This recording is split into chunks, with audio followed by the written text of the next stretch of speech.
Welcome back to BM with the Trigger. We're streaming live on multiple channels. Happy Friday to you. Hopefully you've had a great week. It's, of course, 4th of July week celebration. Still having fun, still having great barbecues, all that good stuff.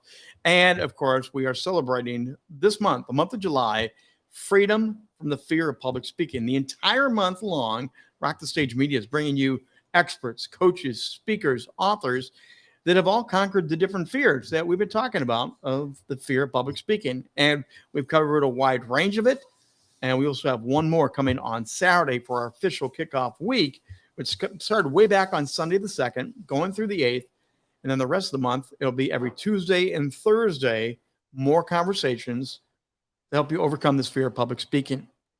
Today, we're going to have a great experience with a wonderful friend of mine. She's a storyteller by nature. Speaking does involve storytelling a lot.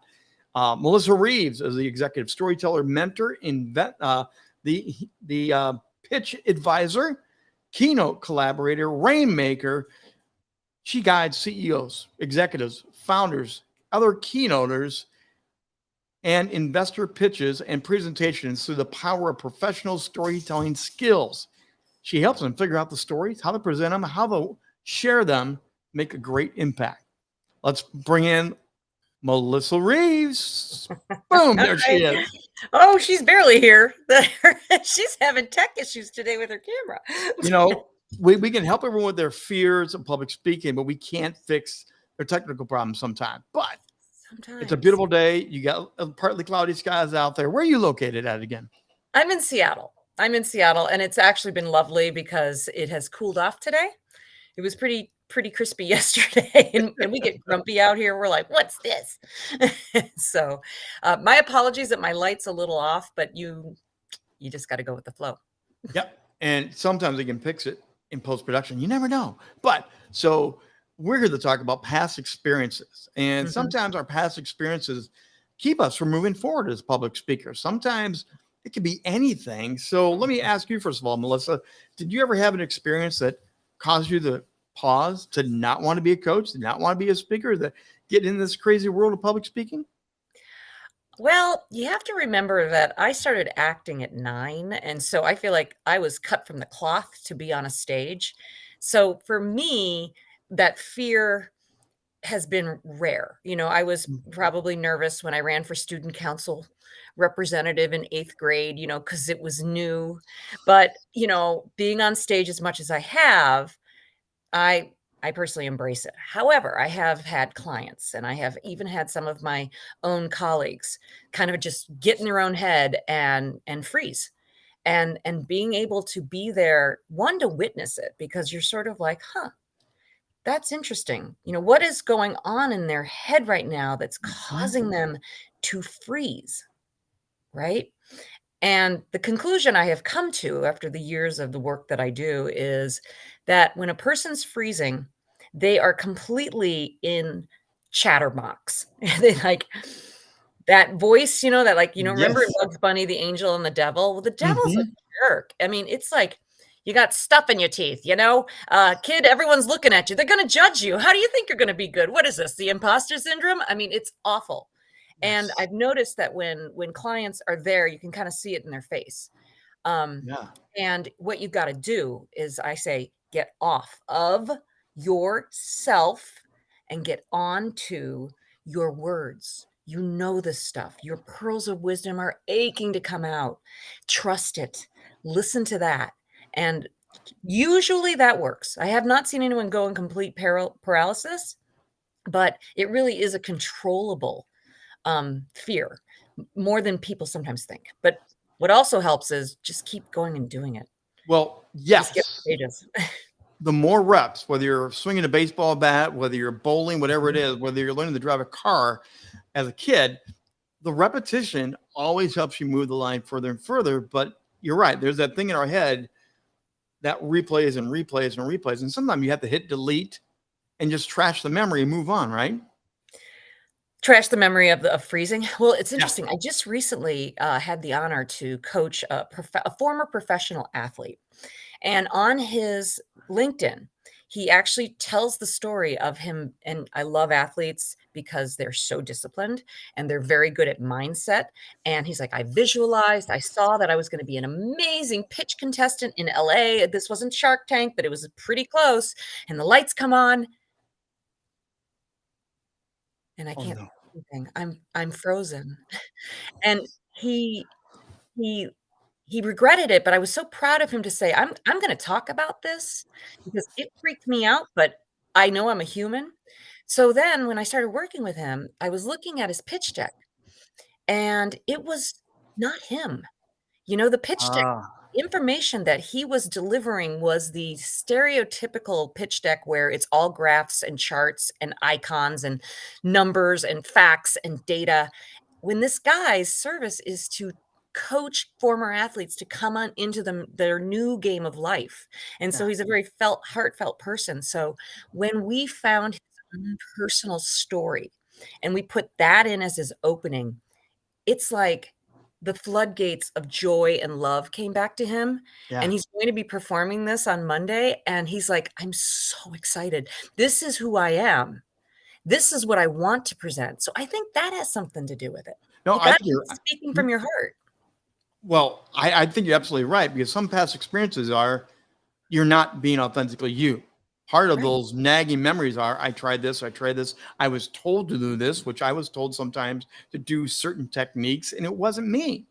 right. And so sometimes we need to learn from our past experiences, like you were talking about coaching them, learn from it and move to the right direction. Yeah.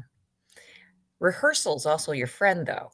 So Yes. if you rehearse, like, I literally coach hundreds of people a year, right? And now I have more coaches. I have 9 coaches that can produce the mind movie method that we do at Story Fruition. Yes. And we can always tell when a client has rehearsed because they're more confident, they're inserting new things into their story that we hadn't heard in the session, and they're delighting in it, right? And that just boosts excitement. That boosts confidence, right? But when you see clients, and this happens too, you get really busy executives and they barely can get a bio break because their day's so full. It may not be able to rehearse as much as they want to. So what I always say to them is this: do you have a dog? While you're walking your dog, can you just put your headset in and practice while you're walking your dog Yes. and play it back? Because I promise you, every time you do your story, your presentation, just with yourself, you will be stronger. Do you take showers during the day? That's another good venue for you to practice. I found it honestly, by just taking a little nap. I start Yes, replaying in my mind what I've yes. already practiced, what I haven't practiced, where those words, those stories. I know there's that one story that haven't got nailed down the way I want, but it replays here first, but it's in the theater of the mind, which you talk a lot about that theater of the mind thing. So for me, that's where it comes alive. So, and I am learning from my past experiences because I have practiced it. I have practiced it. So I'm learning from that what to do better the next time. Yeah. Have you ever frozen? Long time ago, I've frozen. I rarely ever freeze anymore because I totally love this. And again, as we've talked before, I love the live stuff. I love not Mhm, knowing what's really going to happen. I love mhm. being able to pivot and turn and say, okay, that just happened. We're going to go here. So it keeps me on my toes as a speaker. And I've learned from my past experiences on how to handle that. Now, some speakers freeze the minute they hear someone backstage drop something, they freeze. Yeah, they assume everyone in the theater heard it. Everyone knows something's wrong right now. There's that chatterbox, that obnoxious little chatterbox. Yes, I'm just yes. being crazy. Whereas, I mean, I have a story where I was on stage and we had a battery pack problem, and my audio mic went out. A stagehand came up, starts playing with my back pocket, switching out batteries, handed me the real battery that I just had in my battery pack. I slid it in my pocket and just kept talking as loud as I could, and then it finally kicked back on. 15 minutes later, my pocket's getting hot because I forgot to take my keys out, and the battery was arcing off of the keys. And I always take my keys out. So I learned from that experience. Yeah. Always remember to take your keys out. Don't Always, inflame always, yourself always. before a show. Yeah, definitely don't do. Well, you know what's also a really good skill for any public speaker? I think everyone should at some point in their life take an improv class, and a lot of them, because that's what teaches you how to think on your feet, take anything that comes your way. I mean, I could make you a giraffe right now, and you have to agree with that choice, right? And then you could make me a turtle, and I'm a turtle, and it's Yeah. just silly time, but when you see it transfer over into your work life, like, it takes a lot to shake me. Like, right now, I'm not happy with my lighting, but we're gonna move on. We're gonna keep Yeah. talking. This is really about conversation and not, "Does Melissa's hair look good today?" And it did, damn it, no one can see it, but whatever. But what other tips can we give people that help them move forward from these fears, the past Mhm, memories, like you said, the voices in your head? mhm. Everyone's got the voices. I don't care how long you've been doing this. You always had that voice in your head before you walk on stage. You picked the wrong dumb outfit today. That was the wrong choice of colors. It's always going to come back. So how can you help people conquer this? Well, again, I think rehearsal is the most important thing. I think it really is. But as I was stating with the athlete, I think that you need to also love your content. You gotta wanna share it, right? And if it's not feeling harmonious with you, then there's something off.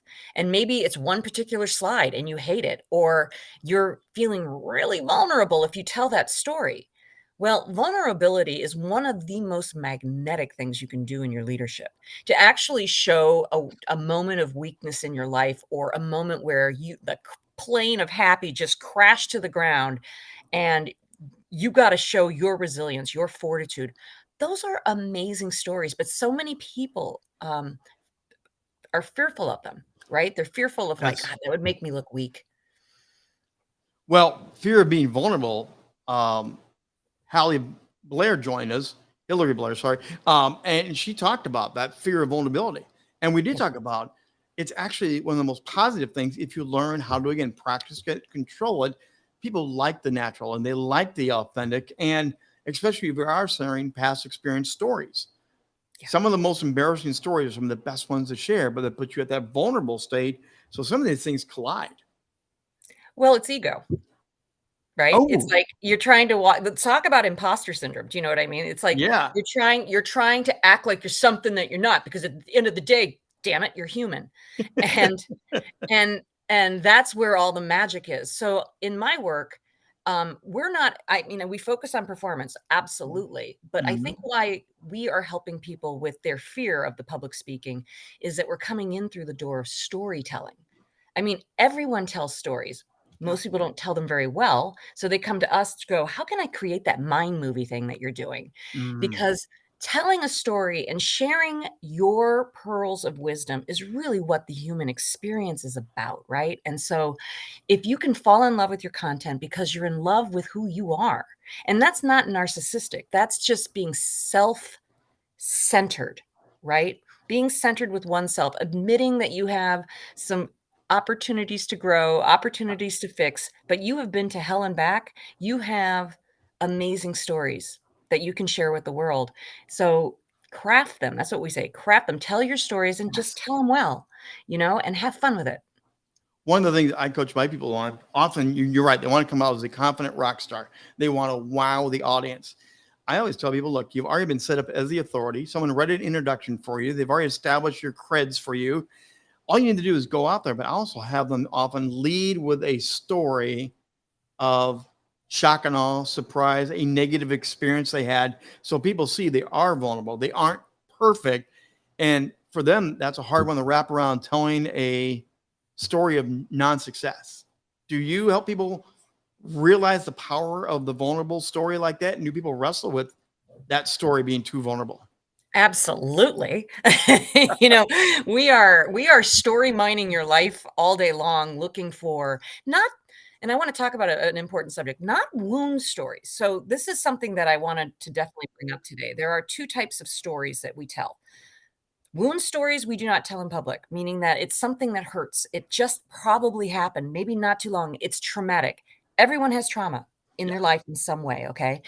If it hurts too much, then those are the stories that the time hasn't had that beautiful magic of healing.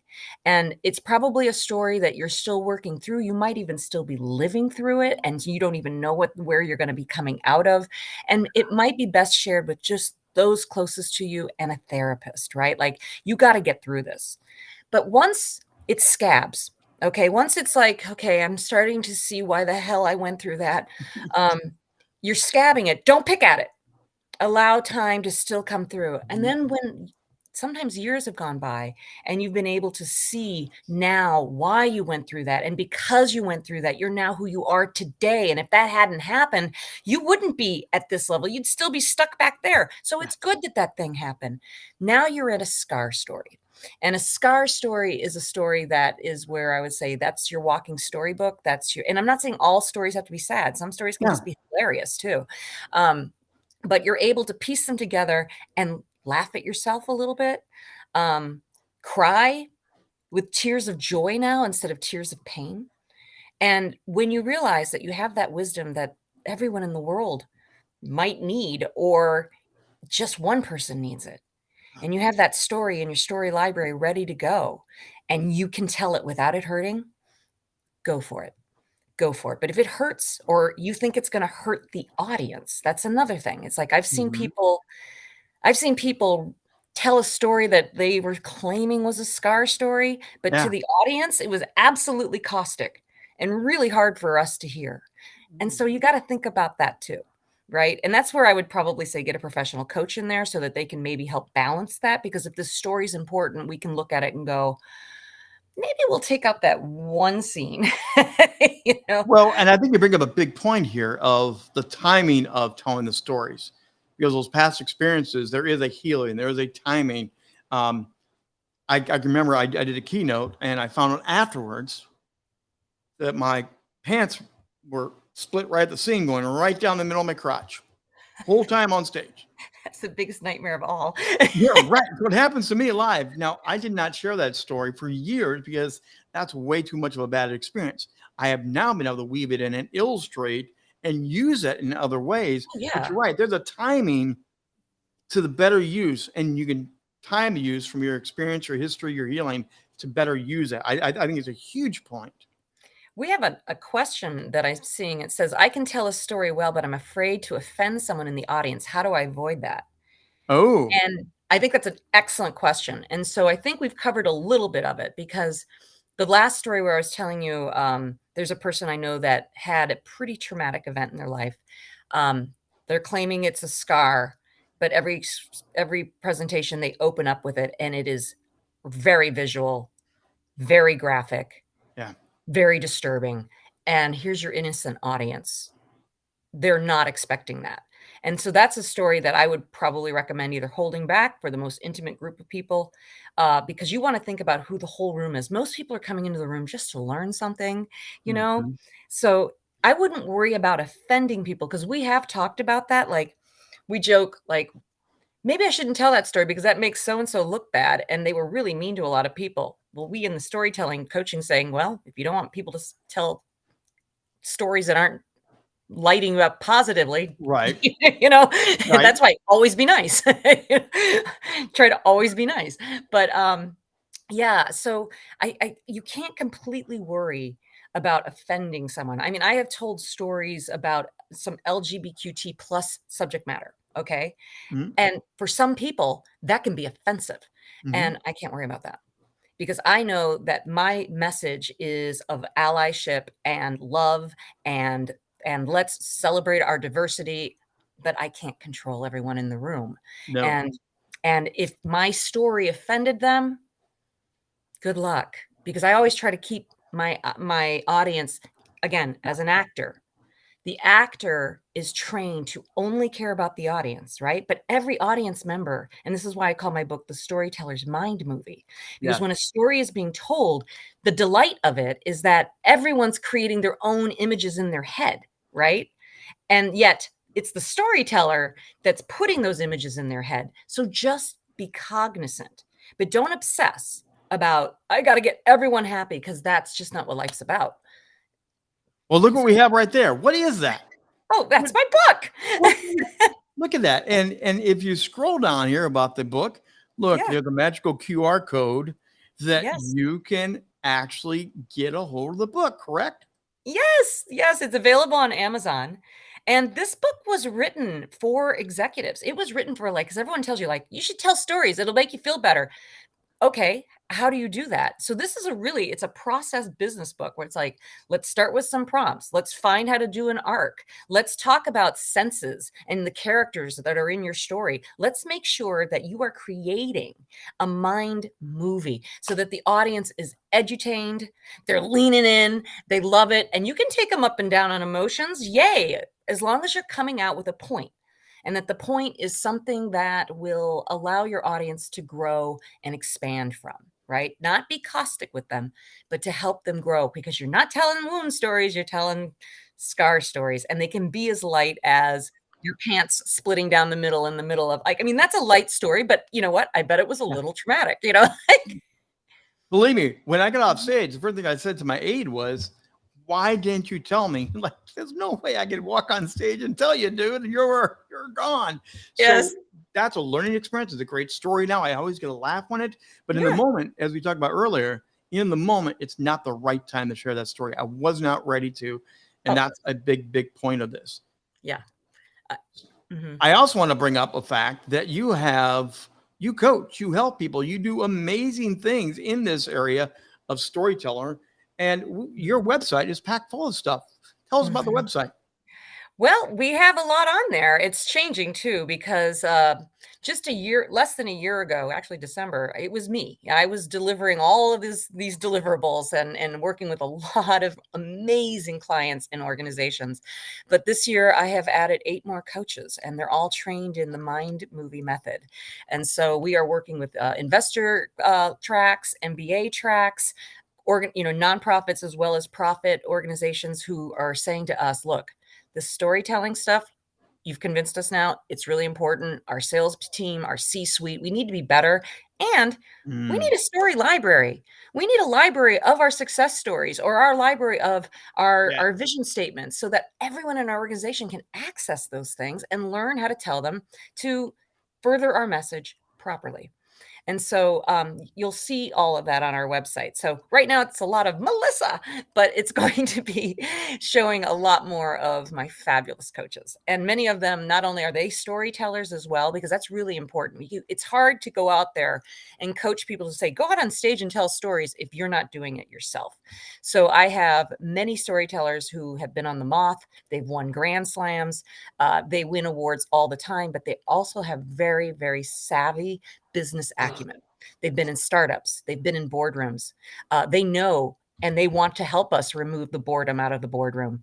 They want to help us put heart behind the chart. And so that's what we're doing, is we're helping presenters be storytellers. And not only are the words that they're saying very vivid, so that the audience's mind is lighting up vividly, they can hear it, see it, smell it, taste it, touch it, but their slides are just as good. Because that's where most people in business really take the train off the tracks. They just everything onto one slide. And you guys, your audience cannot handle that all. And you're still talking, but you want them to read your slides. Why do you think that's going to work? It's not. And that's where we're here to go. Let's clean it up. Let's look at your deck. Let's look at your pitch deck. Let's look at your sales deck, and let's hear what you're saying, and then find ways to put personal experiences into your keynote that then weaves in your business points and your takeaways.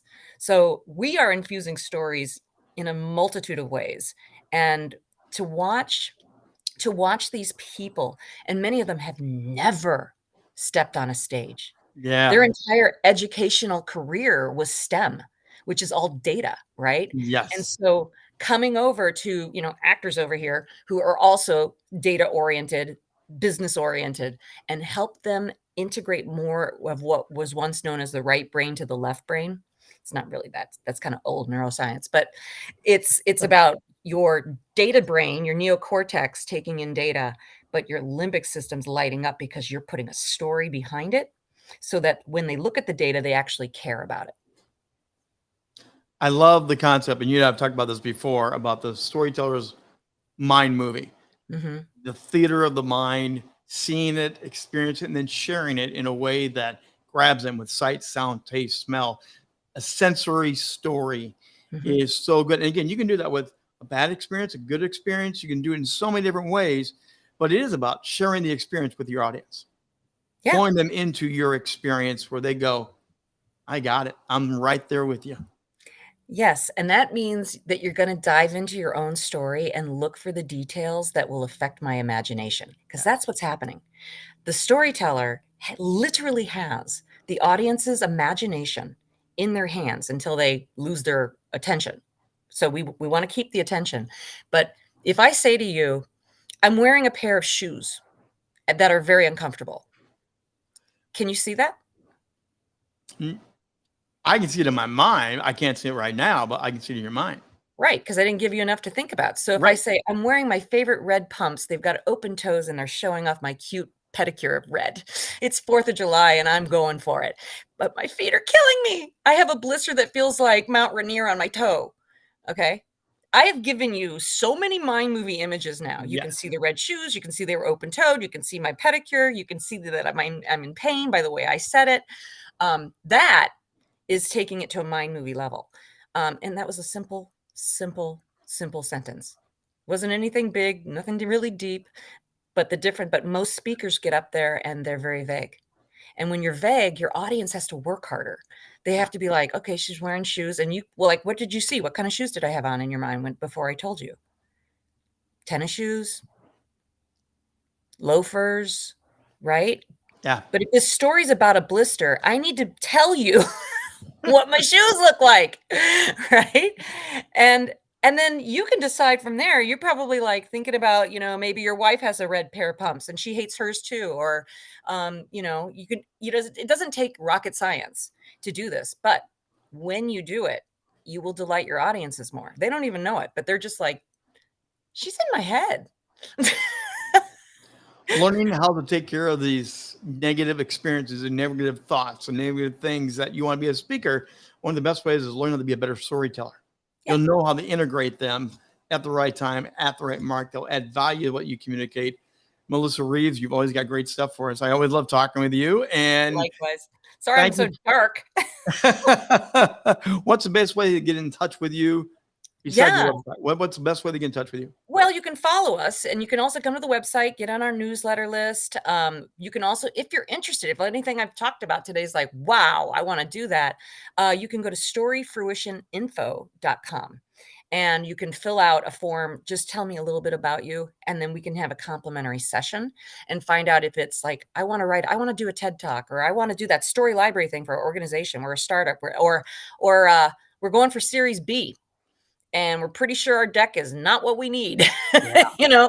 I do hundreds of pitch decks. So, so does my team. So that would be the best way to say hello and buy the book. That's awesome. There we go. Melissa Reaves, thank you for being with us here today. Again, we're helping you overcome the fear of public speaking, those things that stop you, those bad experiences, the good experiences. But again, as we've been talking about, learning how to be a great storyteller, which is an art into itself. Learning the art of storytelling opens up a whole new realm of public speaking. It becomes very exciting for you, and it's highly engaging for your audience. Highly recommend Melissa reaching out to her and learning more about what she's doing. Don't forget, we're going to be back again Saturday. Yes, we're going to do a special live Saturday, 2 p.m. Eastern time. We're streaming again tomorrow, and we will be back again to learn the lack of confidence. You have the lack of confidence? Are you afraid to get on stage and your knees are knocking? You're not too sure what you're going to say, how you're doing, what you're going to do? That confidence has become a big issue, especially on the virtual stage. So join us tomorrow. Roger Rickard is going to join me at 2 p.m. Eastern time for another in Finding Freedom from the Fear of Public Speaking. That's going to do it for today on the Trigger, Rich Bontrager. We'll see you tomorrow at 2 p.m.